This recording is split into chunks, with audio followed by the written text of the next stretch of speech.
Have you ever felt a chill run down your spine when walking alone at night? A fleeting sense of being watched? For countless young women across Europe, that fear became a horrifying reality. This isn't a story from a movie. It's a real-life nightmare orchestrated by three individuals: Elira, Arbin, and Dryden. Their names may not be famous, but the empire of suffering they built was vast and terrifying. It all started subtly. A young woman vanishes from a bustling city square. Another disappears after a night out with friends. A third is gone from her university dorm. On the surface, these were isolated incidents, tragic but unconnected. Police departments in different countries filed them away as missing person cases, each one a separate, heartbreaking puzzle. But what if they weren't separate at all? What if they were all pieces of the same monstrous picture? The truth was far more sinister than anyone imagined. An invisible web, woven with secrets and lies, stretched across the continent.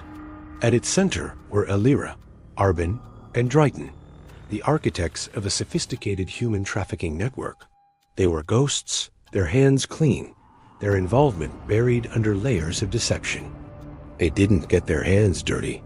They were master puppeteers, pulling strings from the shadows. Their system was a marvel of criminal engineering. It was decentralized with no single point of failure. Think of it like a ride-sharing app, but for human misery.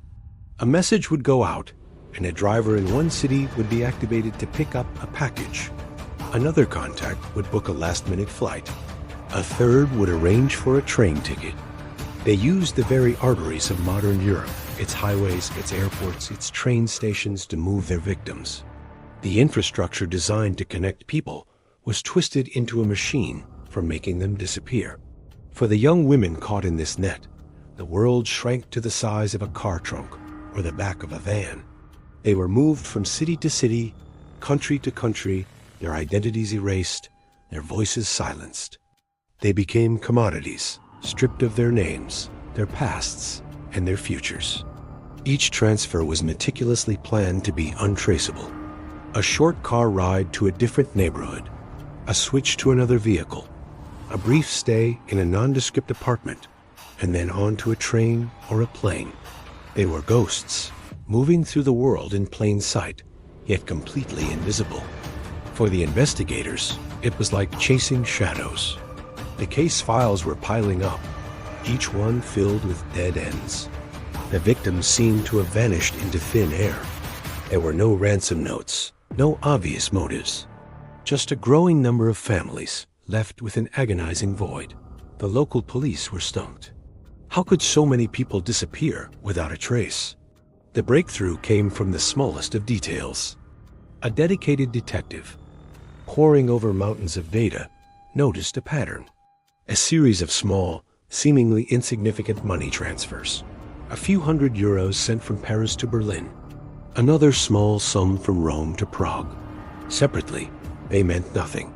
But when mapped out, they formed a constellation, a faint outline of the network's financial backbone. Then came the phone records. Burner phones used for a few calls and then discarded. But digital forensics experts are relentless. They began to connect the dots, linking one temporary number to another. It was a painstaking process, like assembling a shattered mirror. A call made from a payphone near a train station, where a girl went missing. A text message sent just before another vanished from an airport.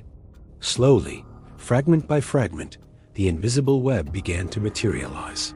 The picture that emerged was horrifying. Elira was the strategist, the cool, calculating mind who designed the logistics. Arbin was the enforcer, the one who handled the recruitment and ensured compliance through fear. And Dryden was the money man, a financial phantom who washed the profits through a labyrinth of shell companies and cryptic transactions. They had created a horrifyingly efficient machine, built to prey on the vulnerable and to disappear people in plain sight. The network operated with cold corporate efficiency. Recruiters, often women themselves, would target girls in moments of vulnerability, those looking for jobs, those new to a city, those feeling lonely. They would offer friendship, a helping hand, a promise of a better life. It was a carefully crafted illusion, a trap baited with kindness. Once a girl was isolated, she was handed off to the transport network. The drivers, the bookers, the safe housekeepers, they were all small cogs in this massive machine. Many of them probably didn't even know the full extent of what they were doing. They were paid for a simple task: drive from point A to point B, book a ticket, rent a room. They were instructed to ask no questions. This compartmentalization was the network's greatest strength. If one cog was removed, the machine kept running. As investigators from different countries started sharing information, the scale of the operation became undeniable. The small money transfers and burner phone calls were the breadcrumbs leading them through the dark forest of this criminal enterprise. They began to see how a girl who disappeared in Spain could reappear, briefly, on a security camera in Germany, before being moved again, perhaps to Eastern Europe. She was no longer a person. She was cargo. The fight to dismantle this network was a testament to international cooperation. It required police forces to break down jurisdictional barriers, to share intelligence in real time. Stackouts were mounted, suspects were put under surveillance, and every digital footprint was analyzed. They were no longer just looking for missing persons. They were hunting the monsters who made them disappear. The story of Alira, Arbin, and Dryden is a chilling reminder of the darkness that can operate just beneath the surface of our modern, connected world. It shows how the very systems we rely on for freedom and mobility can be twisted for the most evil of purposes. Their machine was designed to erase human beings, to turn them into whispers and shadows. But it also shows the power of persistence, the importance of looking closer, and the courage of those who refuse to let the whispers fade. They fought to give the victims their names back, to pull them back from the shadows, and to ensure that the architects of their misery would finally face justice. This story is a stark warning. It compels us to be more aware, to look out for one another, and to recognize the signs of exploitation that can hide in plain sight. Thank you for watching. If you found this story important, please like this video and subscribe to our channel for more deep dives into the stories that shape our world. Stay safe out there. Most people could live near it for years without ever noticing its presence. A hotel manager, a taxi driver, even a neighbor could pass by without seeing the dark reality behind closed doors. The network also thrived on trust and deception. Victims were promised jobs, education, or travel opportunities, and the perpetrators used that trust to their advantage. The women often believed they were following a legitimate path. They were led to safe houses, then to apartments or clubs in foreign cities, all of it planned in advance. Each step reinforced the illusion that everything was normal, even as it became increasingly dangerous. The system had learned to operate within the cracks of society, using the legal system and bureaucracy to its advantage. Each woman's disappearance was carefully masked by travel documents, temporary stays, and fake identities. In the rare moments when authorities questioned a missing person's path, the records always seemed to check out. What struck the investigators most was the network's adaptability. Every time authorities seemed close, the system shifted. New routes opened, new contacts appeared, new identities were created. It was a living network, constantly evolving, and almost impossible to dismantle completely. For the victims, it was like being caught in a maze that changed shape with every move.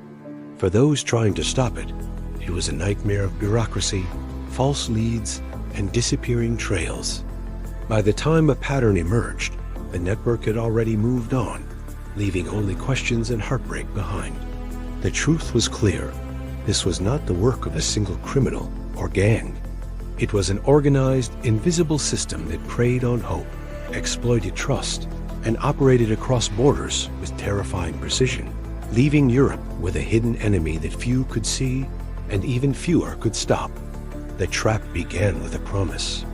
It was always something that seemed innocent, even exciting. Job offers, modeling contracts, travel opportunities. These were carefully crafted to appeal to young women seeking a better life. Some promised work in cafes or restaurants. Others suggested jobs as cleaners or nannies. A few spoke of fashion shows, photography shoots, or modeling in exotic cities. Each offer was tailored to feel real and urgent, creating a sense of opportunity that was difficult to refuse. Messages arrived online, through social media, or in emails that looked official. The recruiters were persuasive, charming, and skilled at reading their targets.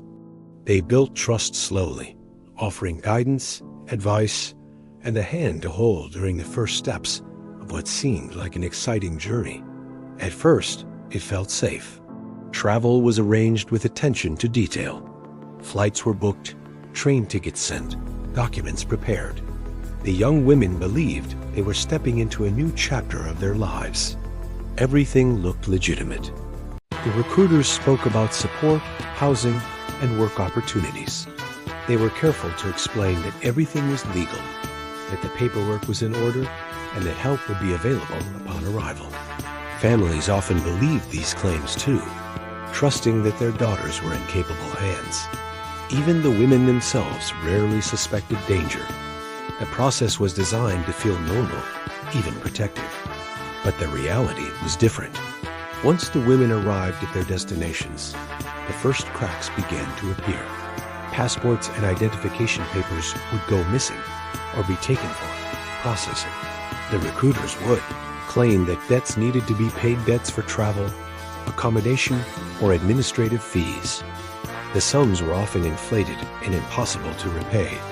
Fear took hold as the women realized they were isolated in a foreign country with no immediate way to contact home. Local authorities were often unhelpful, either unaware of the situation or misled by forged documents. By the time the truth became clear, escape had already become difficult. The women were moved from place to place, sometimes between apartments, sometimes to clubs or private residences. The network had carefully chosen locations where visibility was low and control could be maintained. They were instructed to obey rules, meet quotas, or provide services under strict supervision. Any hesitation or attempt to resist was met with threats or punishment, carefully designed to intimidate without drawing external attention. Isolation became a constant companion, reinforcing the power of those who controlled the network. Friends were discouraged, contact with the outside world was limited, and every step was monitored. Even when the women found moments of courage, the network had planned for that. Routes, documents, and even local accomplices ensured that escape was dangerous and uncertain. Victims became trapped not only physically, but emotionally, facing fear, shame, and confusion. Many began to internalize the system's control, believing that compliance was the only path to survival. What began as a promise of opportunity transformed into a nightmare of manipulation, debt, and fear. By the time families realized what had happened, their daughters were already deep within a network that had no face, no single leader, and no easy way to stop it. The false promise was the first step into a world carefully designed to hide the horror behind a mask of normalcy, leaving hope and trust as the very tools used to trap the innocent. The network thrived not in secret wilderness or hidden bunkers, but in the heart of cities that appeared ordinary and safe. Luxury apartments with polished floors and modern furniture hid overcrowded rooms where women were confined and controlled. Nightclubs with flashing lights and loud music doubled as points of surveillance, where recruiters and enforcers monitored arrivals, departures, and even the moods of those trapped inside. To the casual observer, these places were vibrant hubs of nightlife, full of laughter and energy. To those inside the network, they were cages. The streets outside were full of pedestrians, taxis, and tourists, none of whom would suspect the grim reality taking place behind the doors. It was a system built to operate in plain sight, relying on the assumption that most people never look too closely at the lives of strangers. Local businesses, knowingly or unknowingly, became part of the machinery. Cafes, laundromats, rental agencies, and transport services all provided cover for the network's movements. Some operators benefited financially, others chose silence to avoid complications. The network learned quickly which cities were most permissive, where authorities were slow, corrupt, or overworked, and where laws left loopholes that could be exploited. Raids did occur, but they were small and strategically delayed, often targeting only minor players while leaving the core of the network untouched. The organization adjusted its operations with remarkable speed, moving people from one apartment to another, one city to another, whenever danger approached. Surveillance cameras, security guards, and even local police were not enough to disrupt the flow. The network's planners understood urban life better than most law enforcement officials. They calculated the times and routes to move victims using side streets, service elevators, and unmarked vehicles. The women themselves often became invisible, blending into tourist crowds or posing as workers, shoppers, or students. Even when they tried to seek help, the network had prepared contingencies, contacts who pretended to be helpful, documents that appeared legitimate, and threats that kept victims silent. The city itself became a labyrinth, with familiar streets turning into traps without warning. The network's presence was everywhere yet nowhere. Social media advertisements, online job postings, and recruitment messages created a veneer of legitimacy. People saw young women traveling for work or study and assumed it was ordinary. Friends and family were reassured by photos, text messages, or brief calls, never realizing they were carefully staged to hide fear. The network exploited society's tendency to trust appearances, turning everyday interactions into tools of control. Even small gestures of kindness or assistance from locals could be manipulated, keeping victims dependent on the very system that held them captive. The psychological impact was profound. Living among luxury and normalcy, while being trapped, created confusion, fear, and isolation. Victims learned to navigate the city carefully, avoiding detection while fulfilling the network's demands. Each day was a balancing act between survival and hope. The network's brilliance lay in its subtlety. It did not need violence to operate effectively. It thrived because no one noticed, because society looked away, and because the cities themselves provided the perfect environment for secrecy. Europe's busiest streets and most glamorous neighborhoods had become the hiding place for something dark, a hidden system of exploitation that moved unseen beneath the surface of normal life. It was a shadow that could exist anywhere, waiting quietly behind doors that everyone assumed were safe. One investigator decided to ignore the missing persons reports for a moment and focus on the money instead.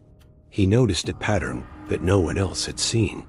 Small payments, often just a few €100s, were moving across borders in a seemingly random fashion. On their own, each transfer appeared insignificant, below the threshold that would trigger suspicion from banks or financial authorities. But when traced together, these tiny streams of cash formed an invisible web connecting dozens of cities, apartments, and businesses. It was as if someone had constructed a shadow economy, one that could move people, not goods, with remarkable efficiency. Following the money revealed a network that was not only vast, but meticulously organized. Shell companies were the first clue. They appeared legitimate, registered in countries with minimal oversight, operating transport services, rental agencies, and small logistics firms. On paper, they were nothing unusual. Companies that existed solely to handle small transactions, pay wages, and rent properties. But the investigator realized that these businesses were central to the movement of victims. Each apartment rented, each vehicle hired, each flight booked passed through a corporate layer designed to mask ownership and responsibility. The women's movements, their temporary addresses, and even the payments they were forced to make all flowed through these legal structures. What looked like normal commerce was, in fact, the lifeblood of the network. The investigator followed the trail across multiple countries. Each time he thought he had reached the center, it had moved. Accounts closed, names changed, and new companies appeared in their place. The network was built to adapt, evolving faster than authorities could respond. Yet, by following the financial breadcrumbs, he could begin to see its shape. There were hubs in major European cities, transport corridors connecting ports and airports, and temporary residences that changed occupants on a weekly basis. Every transaction told a story: a woman's arrival in a new city, a debt payment, a new identity created, or a safe house prepared. Money revealed the invisible architecture behind the disappearances. Even more striking was how ordinary the system looked to anyone who didn't investigate closely. Bank transfers, corporate invoices, and service contracts all appeared legitimate. Regulators and accountants could see nothing unusual unless they dug deeper. It was a system that exploited trust, legality, and bureaucracy to operate almost openly. Small mistakes, overlooked details, and human assumptions kept the network running. Every loophole was a door, every regulation a shield. For the investigator, it became clear that the network's power lay not in brute force, but in precision, planning, and invisibility. The closer he got, the more resistance he faced. Companies denied wrongdoing, records disappeared, and in some cases, threats arrived. The network had anticipated attempts to track it through traditional investigative methods and built multiple layers of protection. Still, the money told the truth. Every deposit, withdrawal, and transfer, no matter how carefully concealed, left a trail. It was slow, painstaking work, tracing thousands of small transactions across borders.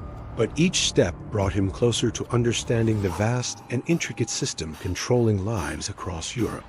For the first time, the invisible machine that had swallowed so many young women began to take shape, revealing the terrifying scale and sophistication of a criminal network that relied on the quiet movement of money to remain hidden. The breakthrough came from an unexpected source, a person deep inside the network who had grown tired of living on the edge. For years, this insider had facilitated travel, arranged housing, and managed communications, operating in a system that demanded absolute loyalty. They had been careful, following rules, avoiding detection, and keeping the network's secrets hidden from authorities. But one small mistake changed everything. It was not born of conscience or guilt. This was survival. The insider realized that the network was beginning to turn on its own, eliminating weak links and anyone who could become a liability. Those who had served faithfully for years could suddenly find themselves at risk. By sharing information with investigators, the insider exposed safe houses, transport routes, and hidden contacts across 3 countries. It was a devastating blow to the organization, but also a terrifying revelation. The network's strength lay in its discipline and anonymity, yet now it was unraveling from within. Investigators discovered locations that had previously been invisible, apartments rented under false names, and vehicles used to transport victims across borders. Every lead revealed another layer of control, each more extensive and sinister than the last.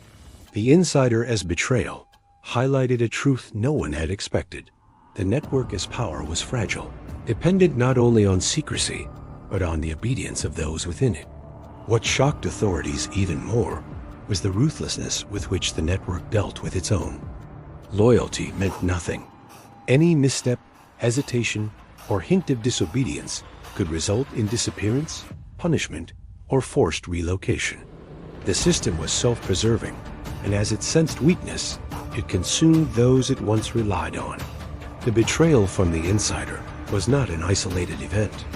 It reflected a culture of fear that had long been hidden from the outside world. People who appeared to be trusted enforcers or coordinators were often under the same threat as the victims themselves. Survival required constant vigilance, deception, and a willingness to betray anyone, including friends, colleagues, or partners. For investigators, the insider's revelations were both a gift and a warning. Every new piece of information brought hope that lives could be saved and safe houses shut down. Yet it also revealed the depth of the danger. The network's reach was enormous, spanning countries and cities with precision and planning that few could imagine. Even with safe houses identified, the women were rarely in one place for long. Each apartment or temporary residence had backups, escape routes, and contingency plans to keep the system moving. The betrayal exposed cracks, but it also confirmed that the network could adapt quickly, replacing lost operatives and shifting operations with alarming speed. The psychological impact on law enforcement was intense. They realized that the enemy they were fighting was not just criminal. It was organized, self-aware, and internally ruthless. The insider had revealed more than locations. They had exposed the network's true nature. It was not merely a group of people committing crimes, but a living, evolving system that punished weakness and rewarded cunning. The betrayal became a turning point, a moment where investigators glimpsed both the possibilities for dismantling the network and the immense challenges still ahead. It was a revelation that no one could have predicted. The network was collapsing from the inside, yet its very survival depended on that collapse remaining incomplete. Every revelation brought both hope and fear, a reminder that the organization's darkness extended far beyond what anyone had imagined. The raids that followed the insider's revelations made headlines across Europe. Police stormed apartments, raided nightclubs, and intercepted vehicles used to transport victims. Arrests were made, and for a brief moment, it seemed like the network was finally being dismantled. Politicians promised reform, tighter regulations, and better protections for women at risk. News outlets ran stories about brave investigators and successful operations, celebrating the apparent victory over a hidden criminal machine. Families of missing women allowed themselves a moment of hope, believing that justice might finally be served. The public, too, breathed a sigh of relief, reassured that the danger had been exposed and would soon be eradicated. But the apparent triumph was deceptive. While the raids disrupted some operations, the core of the network had already shifted. Leaders had anticipated the possibility of arrests and moved key assets, people, and routes to safer locations before authorities could intervene. The network had always operated like water, flowing into empty spaces and avoiding obstacles. The women who were rescued were only a fraction of those who had been trafficked, and many of the victims remained unaccounted for. New recruiters quickly filled the positions left vacant, and operations resumed with a chilling efficiency. The arrests were temporary setbacks, not the collapse of a system that had survived for years through careful planning and adaptability. The network's ability to rebuild so quickly highlighted its resilience and the depth of its planning. Safe houses, transportation routes, and recruitment channels had always had backups. Documents, payments, and communications were decentralized, meaning that even when some nodes were removed, the network as a whole remained intact. Investigators soon realized that the system was not just a criminal enterprise, it was a living, adaptive machine. Each raid or disruption was a challenge for the network to overcome, not a threat to its survival. For law enforcement, the victories felt hollow, like patching holes in a dam, while the water continued to flow relentlessly.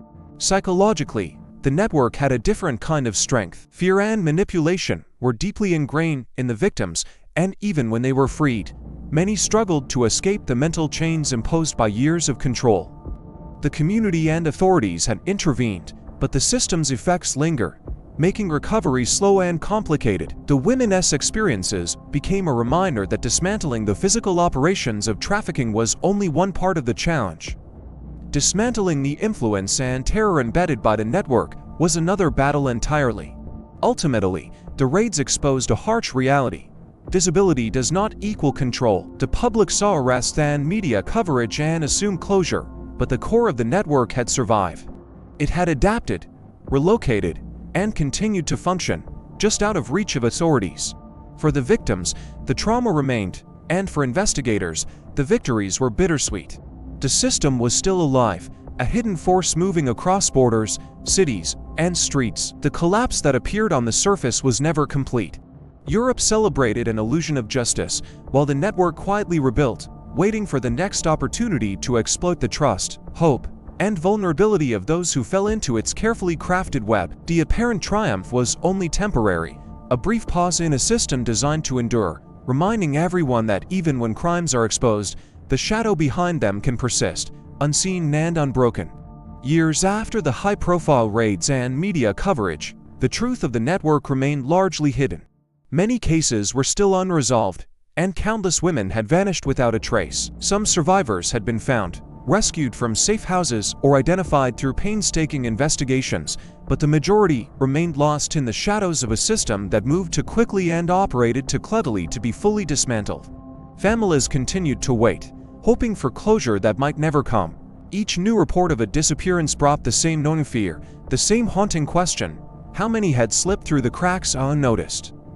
The network's name faded from headlines over time, replaced by newer scandals and crises that captured public attention.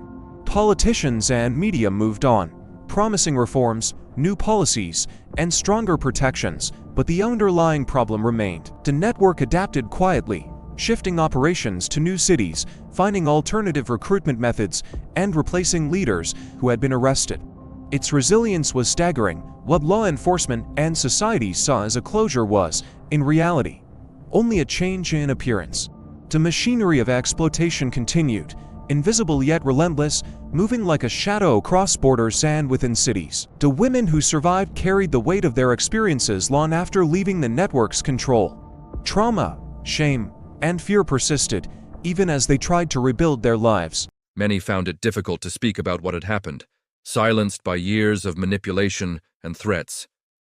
Recovery was slow and painful, and in many cases, incomplete. The system had not just trapped their bodies, it had shaped their minds, leaving scars that no arrest or media report could erase. For the victims, freedom often came with the realization that the network had not been fully destroyed. It had merely shifted, waiting for new opportunities. The broader reality was equally sobering. Europe, with its open borders, bustling highways, and sprawling urban centers, remained fertile ground for exploitation. The roads were still busy, the ports still crowded, and the cities still full of people who might never notice what was happening in the apartments above them or the vehicles passing quietly through streets. The network had thrived because society looked away, tolerated discomfort, and preferred to trust appearances. The hidden shame was not just the crime itself, but the silence that allowed it to endure. Even after years of exposure, much of the system remained intact, a reminder that visibility does not equal accountability. Ultimately, the story of the network revealed a chilling truth. Its survival relied not only on secrecy and efficiency, but on society's unwillingness to confront the uncomfortable. The system preyed on hope, trust, and opportunity, exploiting vulnerability with precision. Investigations, raids, and media coverage could expose parts of it, but the underlying machinery endured, adapting to new conditions and evading complete destruction. The hidden shame of Europe was not just the existence of such networks. It was the complicity of silence, the ease with which the world moved on, and the comfort of ignoring the suffering happening just out of sight. The victims' voices remained, fragile yet persistent, a testament to the lives that had been stolen, and a warning that the shadows still moved quietly behind the streets, the ports, and the cities where life seemed ordinary. Even today, the roads remain busy, the borders open, and the cities thriving, but somewhere within that normalcy, the network persists. The horror may no longer dominate headlines, but it has never fully disappeared. The truth, left in the dark, is simple and haunting. Europe may have looked like it was safe, but its hidden shame endures, surviving through adaptation, silence, and the unwillingness of the world to see the shadows moving just beyond the light.